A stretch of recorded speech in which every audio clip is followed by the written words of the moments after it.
Баршаңызға қайырлы күн. Менің YouTube арнама қош келдіңіздер. Бүгін мен сіздермен қызылша кор деп айтылады. Қазір кейіннен көп таралып кетті. Қызылшаның себептері, инфекция жолдары, белгілері, емі және балалардағы алдын алу шараларын айтатын боламын. Каналыма жазылып, лайк басып, қолдап кетіңіздер. Қызылша бұл жылдам таралатын жұқпалы ауру. Әсіресе тамаққа жарымайтын немесе туберкулез ауруына шалдыққан балаларға қауіпті. Ауруды оңай анықтауға болатын ерекше белгілері бар. Бөртпелер. Қызылша өте жұқпалы ауру, ауа арқылы тарайды. Инкубациялық кезеңі бірнеше аптаға созылады. Қызылшаны қалай жұқтыруға болады? Инфекция ауа тамшылары арқылы беріледі. Науқаспен байланыста болған кезде сөйлеу, түшкіру, жөтелу кезінде. Бұрын қызылшамен егілмеген және ауырмаған адам 100% дерлік жұқтыруы мүмкін. Қызылша вирусы өте құбылмалы.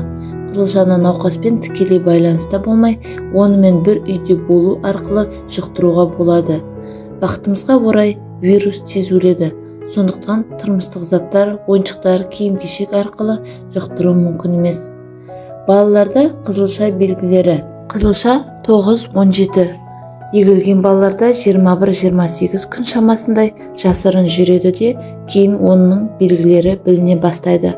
Қызылшамен ауырғанда адам алдымен көз, ауыз және жоғарғы тыныс жолдарына кілегей қабаттары қабынады.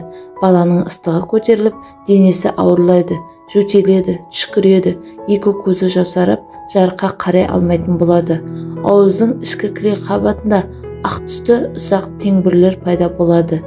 Бұл қызылшаның денеге бөртпе шықпай тұрғандағы алғашқы айқын белгілерінің бірі болып табылады. Аурудың екінші кезеңінде ауру басталған күннен бастап санағанда 3-4 күн өткеннен кейін баланың жалпы халі ауырлайды. Дене қызуы одан әрі көтеріліп 39-40 градусқа жетеді. Денесіне ірі қызыл бөртпелер пайда болады. Алғашқыда қызыл бөртпелер баланың бетіне, тамақ астына, құлақ сыртына, екінші күні кеудесіне, қолына шығады. Үшінші күні бөртпе іштің төменгі жағына және аяғына шығады. Бөртпе шыққан кезде бала өте мазасызданып, жөтелі күшейеді, дауысы қарлығады. Егер бала қызылшаның ауыр түрімен ауырса, онда ес-түсін білмей сандырақтап жатады. Бала мұндай халде 4-5 күнге созылады. Содан кейін денедегі бөртпелер бірте-бірте жоғалып, денеге қоңырдақтар қалады. Мұны қызылшаның пигментациясы деп атайды. Баланың температурасы төмендеп, жөтелі азаяды. Сөйтіп, ол жазылуға бет алады. Бөртпелер басылғаннан кейін баланың терісі қауыс сияқты түлей бастайды. Қызылша асқынбаса арнаулы ем керек етпейді, бірақ ауырған баланың өзіне лайықты күтім болуы керек. Ал қалай күтілу керек екенін емдеп жүрген дәрігерден сұрап, оның айтқандарын бәрін орындап отырған жөн. Баланың киімін, төсек орнын таза ұстап, жатқан бөлмесінің ауасын мезгіл-мезгіл желдетіп отыру керек. Кейбір аналар баланың көзіне жарық түспесін деп терезені қараңғылайды. Бұл дұрыс емес, өйткені күн сәулесі де ауру балаға өте пайдалы. Тек күннің көзі немесе шамның жарығы ауырып жатқан баланың көзіне тура түспейтін болсын. Осылайша ауру кезеңі катаралды, бөртпе кезеңі, пигментация кезеңі болып 3 кезеңнен өтеді. Қызылшаны емдеу жолдары. Бала төсекте жатуы керек. Сұйықтықты көп ішу, құнарлы тамақ жегені жөн. Егер ол қою тамақты жей алмаса, сұйық сорпа беріңіз. Егер балаға емшек ему қиынға соқса, онда емшектің сүтін сауып, қасықпен ішкізіңіз. Баланың көзін бор қышқылының 2% ертіндісімен немесе салқындатылған қайнаған сумен жуып тұрған жақсы.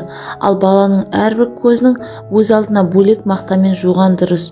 Көзді жуғанда дәріге батырылып алған мақтаны көздің сыртынан ішіне қарай, яғни мұрынға қарай жүргізіліп жуу керек. Қызылшаны жеңіл ауру, емдемей-ақ бала жазылып кетеді деп есептеу дұрыс емес.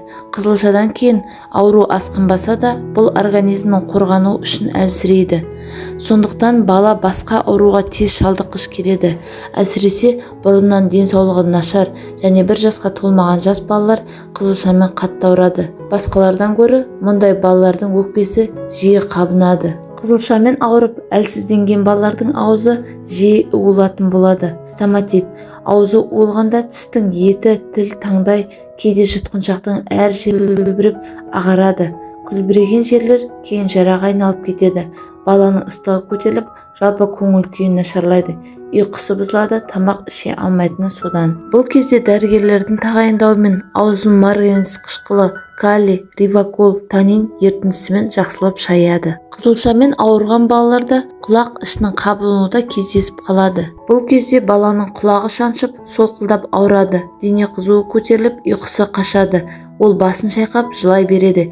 Құлақ іріндеп, жиналған ірін тұрып қалса, бұл кезде бас сүйектің іріндеуі немесе менингитке апаратын қаупі бар. Егер баланың қатты қызуы көтерілгенде парацетамол беру қажет. Ал іші өтсе, регидрационда су беріңіз. Асқынып кетеді-ау деген жағдайда дереу дәрігер шақырып, үйде емдеу мүмкіндік болмаса, баланы ауруханаға орналастырған жөн. Дәрігерлердің белгілеу бойынша жұмсалған антибиотиктер қызылшаның әртүрлі асқынуларынан емдеуге жақсы нәтиже береді. Қызылшаны алдын алу. Қызылшамен ауырған баланы басқа балалардан бөлек ұстаған жөн. Әсіресе тамаққа жарымаудан болатын аурумен ауыратын туберкулез бен бойға сіңіп біткен басқа да аурумен ауыратын балаларды сақтандыру керек. Қызылшамен ауырып жатқан баласы бар үйге басқа үйдің балаларының келуіне болмайды. Қызылша ауруы бар үйдің балалары, егер олар бұл аурумен ауырмаған жағдайда мектепке, дүкенге немесе де басқа қоғамдық орынға 10 күнге дейін баруына болмайды. Жас балалардың организмінің қызылша ауруына қарсы тұрып шетінемеу үшін олардың жетіліп ет алу қажет. 8 айдан 14 айға дейінгі балаға қызылшаға қарсы егілу керек. Баланы қызылшадан алдын ала сақтау үшін ектірудің пайдасы зор. Егілген бала қызылшамен ауыра қалған күннің өзінде оның ауруы егілмеген балаларға қарағанда жеңіл өтеді. Бүгінгі пайдалы ақпаратым сіздерге ұнады деген сенімдемін. Маған лайк басып, каналыма жазылыңыздар.